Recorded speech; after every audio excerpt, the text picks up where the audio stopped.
Olá pessoal, tudo bem? Hoje vamos falar aí sobre compactação de solos. No caso, poderia ser mistura aqui, né? Porque a compactação de solo, a gente entende, no caso do tijolo ecológico, como uma mistura. Por que eu estou falando de solo e mistura? Porque o ensaio de compactação na engenharia civil ele é muito utilizado para muitas coisas, como, por exemplo, barragens, estradas. Já vou mostrar para vocês alguns exemplos, né, algumas imagens aí, mas, a princípio, vamos comentar sobre o resultado final, o produto final do ensaio de compactação, né, como já venho comentando em vários vídeos aí, é um dos ensaios mais importantes que tem, porque é ele que vai definir a resistência e a durabilidade do teu tijolo. Claro, precisamos escolher um solo, uma mistura adequada para que isso tudo aconteça, né? Então, primeiro caracteriza-se o solo para depois entrar no ensaio de compactação. Então, nós temos vamos dizer assim, dois instantes importantes aí na escolha do solo para o tijolo de solo cimento. Vocês estão vendo aqui uma curva de compactação, como a gente chama, né? Na engenharia civil, nos ensaios, nos laboratórios de ensaios de geotecnia, que é o que analisa o solo, os laboratórios de mecânicas de solo também. Então, aqui tem uma curva de compactação. O que que ela significa, o que que ela quer nos dizer, né? Vocês estão vendo aqui algumas bolinhas, né? Então, alguns marcadores, vamos dizer assim, são 5 marcadores. Esse primeiro marcador, ele significa que eu peguei o solo, sequei até a umidade higroscópica, como vocês já ouviram falar, que é aquela umidade do ambiente, né, que não tem mais como perder, a não ser que eu coloque o solo numa estufa, então ele retém um pouco de umidade, né, do ambiente. E essa umidade é chamada de umidade higroscópica. Então, essa primeira bolinha aqui, depois que eu tenho a umidade higroscópica, eu vou adicionando água ao solo até chegar nesse ponto. Que ponto é esse daqui? Quando vocês estão trabalhando na, na indústria de vocês, vocês têm aquela experiência, né, de pegar o solo, adicionar a água e fazer uma bolinha, né? Essa bolinha, ela não pode melecar a tua mão e também tem que ficar compactada a ponto de, quando você soltar de uma certa altura, ela não espatifar. Esse primeiro ponto é mais ou menos isso, né? O que que significa? Então, quando ele entra nesse ponto, eu já posso começar o ensaio de compactação. Mas essa ideia da bolinha, ela funciona, ela serve para todos esses pontos aqui, o que me tira um pouco daquela, vamos dizer assim, da precisão do ensaio, onde ele é realmente bom, qual é o ponto bom para isso, ótimo, né? Como a gente chama na engenharia civil, qual é a umidade ótima para que esse solo esteja pronto para fazer a compactação. Então, a gente vai fazendo esses testes de bolinha. No final dessa apresentação vai ter um vídeo mostrando como que isso tudo funciona. Então, esse é o primeiro ponto, é o da bolinha. Fiz uma bolinha, né? Lancei lá na bandeja, não espatifou, não estava melecando minha mão, eu já escolho esse ponto para bater um ponto de compactação. Qual é a umidade? Aproximadamente aqui, vamos dizer que seja, ele está aqui em 14 e está variando de cada ponto aqui para 16, né? Então, o 15 estaria aqui, mais ou menos. Então, ele está com 14, e meio, 14,7 por aí, tá? Aproximadamente, né? Porque aqui já é o 15, aí vem o restante aqui até fechar o 16. E assim sucessivamente, ó. Vocês vão vendo que depois eu vou bater um segundo ponto, que é esse daqui, um terceiro ponto que é para ser a ótima, né? O ponto mais resistente desse solo. Eu bato uma compactação e encontro essa umidade, que a gente chama de umidade ótima, tá? Estaria aqui, ó, entre 18 e 20, né? Então, seria mais ou menos o 19, né? 19%. Daí a gente bate mais um ponto e percebam que aqui ele começa a cair a densidade, né? Essa densidade é a máxima seca, mas ele tem uma densidade úmida antes disso, que é o que a gente utiliza para calcular a quantidade de solo que vai lá naquela câmara de prensagem de vocês, na fábrica, né? Então, é de lá que eu tiro esse dado. Com esse dado, eu consigo saber quantos quilos de solo vai ser feito ou quanto o meu tijolo tem que ter para atingir a compactação que eu desejo. Aí, assim, dessa forma, eu consigo fabricá-los eles sem ter muito desvio aí, pelo menos na massa, na resistência, se tudo estiver funcionando adequadamente, né? Depois que foi desenvolvido o traço. Isso daqui serve para o desenvolvimento de traço. Então, estou batendo a compactação, ele sobe, batida a primeira, sobe a segunda, sobe a terceira, em termos de densidade, aí ele cai, né? Cai aqui no quarto ponto, cai no quinto ponto, formando o que chamamos de uma parábola. Essa parábola vai fornecer dados para nós tratarmos aí o solo, o tijolo, a quantidade, a umidade, enfim, você tira muitos dados importantíssimos desse ensaio. Um deles, e eu acho que é um dos mais importantes, é a relação água-cimento, né? Se você consegue controlar essa relação água-cimento, que é a quantidade de água que vai na tua mistura, para a quantidade de cimento que você tem, com certeza você vai fazer teu tijolo sempre de uma forma muito próxima um do outro, então você mantém resistência e durabilidade. O que mais? E aqui o que a gente vai tratar, né? O que a gente trata é o tijolo de solo cimento. Então, o tijolo de solo cimento também, ele é dependente de uma análise de compactação. Geralmente o pessoal faz de uma forma empírica, né? Experimental, onde você não coleta dados nenhum, simplesmente faz a bolinha na mão, fez a bolinha, está no ponto de compactação, mas você não sabe que ponto é esse, né, em relação àquela curva de compactação. Ele pode estar no ramo seco, depois, se eu me recordar, eu vou mostrar para vocês que a primeira é o lado esquerdo da curva. Ou ele pode estar no ramo úmido, e geralmente é esse ramo que é o mais perigoso, que é o que meleca a tua prensa, né? Muita gente fala assim, poxa vida, minha prensa está molhando, está soltando barro, daí o pessoal vai lá, coloca uma resistência para gastar energia, para não colar, para não grudar. Não é necessário fazer isso se você tiver uma dosagem adequada. Se começou a melecar a tua prensa, é porque o solo é muito argiloso e ele já está no ramo úmido. O que significa isso? Está para frente da umidade ótima do teu solo. Tá? Se ele não fizer isso, provavelmente ele está no ramo seco ou na umidade ótima do teu solo. Tá? Então, existem formas de se analisar isso de maneira que você não tenha prejuízo. Quem numa fábrica quer ficar gastando energia elétrica para esquentar uma chapa, né, para fabricar tijolo? Queira ou não queira, aquilo ali é custo, né? Não vale a pena. Se você está fazendo isso, você está jogando dinheiro fora. Não existe essa necessidade. Se o solo for argiloso, você corrige ele para arenoso, entra com a umidade ótima, compacta, e ele não pode, hipótese nenhuma, isso não existe, melar ou sujar a tua matriz. Tá? Está acontecendo isso, o solo está fora da umidade ótima de compactação. Aqui temos uma planilha de dados, né, de coleta de dados. Talvez eu acho que eu não vou nem entrar no mérito, é muito dado para poder fazer, mas é bom que vocês tenham essa visão, né, do que é uma planilha de ensaio de compactação, né, sem uso de solo. O que significa isso?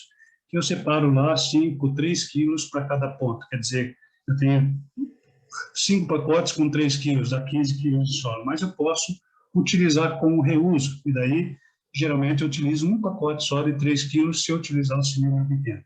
Mas, só para dar uma explanada aqui por cima, temos aqui dados do cilindro, os dados de preparo da amostra, a primeira determinação de umidade, a segunda e a terceira, né? Porque depois disso daqui sai uma média e lá embaixo os resultados. Todas essas planilhas são, todos esses dados, eles são aonde está a letra A, B, C, D, em vermelho é coleta de dados no laboratório e em preto são os cálculos, né? São as células que geralmente eu preciso calcular, tá ok? Então, percebam que dados são esses aqui, dados do cilindro, massa, diâmetro e altura, para quê? Para calcular o volume, né? Aí, dados de preparo da amostra, eu preciso da massa inicial do solo, volume de água adicionada inicial, e assim sucessivamente. Nós vamos coletando esses dados para chegar no fim e calcular o que precisa. o que é necessário? Esses dois valores aqui embaixo, ó. Você faz todo esse trabalho para poder chegar nesses valores aqui embaixo. A umidade ótima é de 19,24% e a massa específica máxima seca de 1,512. Caso eu fosse fazer uma estrada, uma barragem, eu utilizaria esses dois valores aqui. No caso do tijolo, eu não posso usar isso aqui. Aí eu tenho que utilizar a massa específica úmida do solo, média, daí no caso, né, seria essa daqui. Ó. Média não, daí seria no ponto mais alto, né? Seria 1,803. Ok? Então, eu teria esses dois valores. Com esses dois valores, eu consigo calcular qual é a massa do teu tijolo e pela massa do teu tijolo e pela umidade que você está adquirindo aí, você tem condições de fazer o controle de qualidade do teu tijolo. Quais são as ferramentas? Aqui, dados do cilindro, o cilindro eu já mostrei para vocês, né? Então eu preciso de um cilindro aí de 1 litro aproximadamente, né? Como ele está aqui, 997,5 de volume, um paquímetro, ele pode ser analógico, pode ser digital, para tirar as medidas desse cilindro, é calculado, né, o volume, então eu preciso do diâmetro e da altura, e uma balança aqui para poder pesar, né? Peso o cilindro, e depois vou pesar cilindro com o solo. Aqui, as ferramentas que eu preciso, né, para fazer o preparo da amostra. Proveta, bandejas, balança, o cilindro, vocês já viram. Está aqui o soquete, né, o cilindro de compactação, ou soquete, né, que a gente utiliza. As conchas, concha quadrada, a espátula e régua biselada, para poder fazer, então, a análise do solo. Vocês vão ver o vídeo, já vou pôr para vocês verem. Aqui, para determinação da umidade, você precisa de estufa, balança de precisão. Precisa também desse cilindro aqui. Esse daqui eu não entrei no mérito. Qualquer hora eu acho que eu entro e converso com vocês, mas a princípio esse não é um cilindro para ensaio de massa específica, e sim uma cápsula de alumínio, né, para determinação da umidade. Quando você coleta o solo, pesa e manda para a estufa. Aqui um sacador de amostras, vocês já vão ver também, né? Que é onde a gente tira o corpo de prova para fazer análise de durabilidade, e a régua biselada da mesma forma. Como tudo na vida precisa calcular, então tem mais aí a balança não, a calculadora, né, onde nós utilizamos para fazer esses cálculos. O que eu falo de calculadora? Vocês estão vendo uma planilha em Excel, mas nem todo laboratório tem computador, né? Às vezes você quer montar um laboratório lá na tua fábrica, né, para fazer o teu próprio controle, se precisar ficar, vamos dizer assim, à mercê aí de laboratórios que às vezes, né, demoram a enviar resultado, precisa fazer análise. Use o laboratório de universidades ou laboratórios particulares para quando vocês precisarem emitir um laudo de vocês, né? Mas para controle de qualidade, se for possível, montem um laboratório para vocês.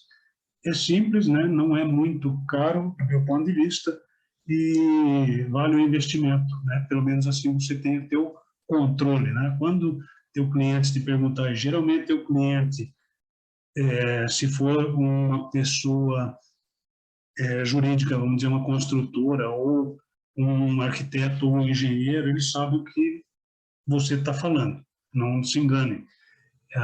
Engenheiros e arquitetos sabem o que estão falando, e se você tem condições de apresentar tudo isso para ele, você pode ter certeza que você ganhou um cliente e vai ser um cliente fidelizado, tá? Porque quanto mais você mostra que sabe o que está fazendo em termos de controle de qualidade do teu produto, mais o teu produto vai ser procurado, ok? Então, leve lá uma calculadora, né, para campo e utilize ela para fazer seus cálculos, caso seja o teu caso de montar um laboratório aí na sua indústria, né? Vale muito a pena no meu ponto de vista. E por fim aqui, então, nós temos a curva, como eu já mostrei para vocês lá no início, e eu esqueci de ter comentado aquela hora sobre o ramo seco e o ramo úmido. Então, o ramo seco está aqui, ó, são esses dois pontos, contando, acho que com a umidade ótima que está no limite, né? A gente chama de limite, então ela está entre uma e outra. Então, o ramo seco é o que está para a esquerda, e ramo úmido e saturado é o que está para a direita. Qual é a faixa ideal para trabalhar com a compactação da tua amostra? Eu diria, né, por experiência, por ter visto em solos, que talvez daqui para cá, ó, aqui ainda ele fica um pouco seco, né, meio seco assim, e arrisca muito de o tijolo se despedaçar e, e você não consegue, às vezes, tirar da prensa, dependendo da porcentagem de areia que ele tem. Agora, entre esse ponto e esse ponto, né, seria o ideal. O que é esse ponto? Umidade ótima e 2% para frente. Tá? Sempre assim que a gente trabalha. Então, tem o ponto da umidade ótima, é 19.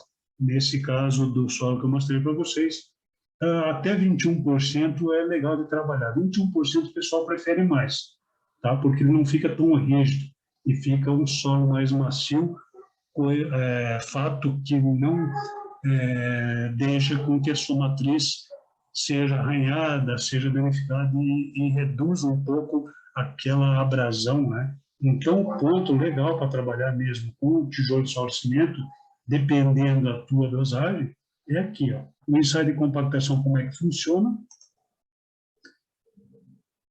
Desde o início, então tá aí, né, o técnico Wesley, meu colega de trabalho, fazendo aí a compactação por meio da aplicação da energia. Depois faz o rasamento desse bloco, né, desse tijolo não, desse cilindro, né, o tijolo ele vai ser analisado mais para frente, pesa ele, né, daí desconta, né, o peso da amostra menos o cilindro, você tem o peso da amostra, aqui ele está tirando. E essa parte de retirada, ela é feita duas vezes, uma para segurar a amostra em condições de análise de ensaio, para mandar para a prensa, e outra que você tira para poder fazer o ensaio de umidade, porque você precisa tirar a amostra do meio desse tijolo, né? Como o Wesley vai fazer agora, né? Ele racha esse corpo de prova no meio, tira a amostra, coloca numa cápsula de alumínio, né? Então está aí a amostra compactada. Não sei que ponto é esse, se eu não me engano é o primeiro ponto, então ele está no ramo seco, como eu falei para vocês, né? Faz a bolinha lá, tudo parece que está bom, mas ele está no ramo seco, ele pode render mais, esse solo pode dar mais resultado para você, pode te ajudar a economizar no cimento, enfim, né? Tem uma análise legal aí para ser feita, acho que eu mostrei isso no vídeo de simulação de dosagem, depois se vocês quiserem ver lá, vale a pena. Então ele coloca essa, vamos dizer, essa amostra dentro da cápsula, né? Do jeito que ele está fazendo aí. Olha lá. Então, até mais ou menos a metade, às vezes, da cápsula, pesa essa cápsula, né? E, por fim, vai até uma estufa a 100 graus, né? 100, mais ou menos 5 graus centígrados. Se eu não me engano, é 105, mais ou menos 5. Preciso dar confirmada, esses números, às vezes a gente se engana, mas é em torno de 100 graus centígrados na estufa por 24 horas, ou até estabilizar a massa. Geralmente 24 horas resolve, coloca ali, no outro dia ele calcula a umidade e a gente faz todos os cálculos para traçar a curva de compactação. Quando tem a curva de compactação, a gente passa para o cliente, né? Ó, tá aqui a tua curva de compactação do teu material, da tua mistura, da tua amostra, teu tijolo tem que pesar tanto, tem que ser prensado com tanto de força, tem que ter umidade tal, para que a tua qualidade seja atendida aí, né? E depois dessas amostras que o cliente faz, a gente, né, solicita que ele envie uma amostra até nós, ou pode levar até algum laboratório e solicitar seu laudo, sem problema nenhum. Tranquilo? Pessoal, por hoje seria isso. Um dos ensaios mais importantes, do meu ponto de vista, aí para fabricante de tijolo de solo cimento. E tendo dúvidas, por favor, me pergunte no vídeo que eu vou deixar colocado lá no YouTube, ok? Muito obrigado a todos e até a próxima.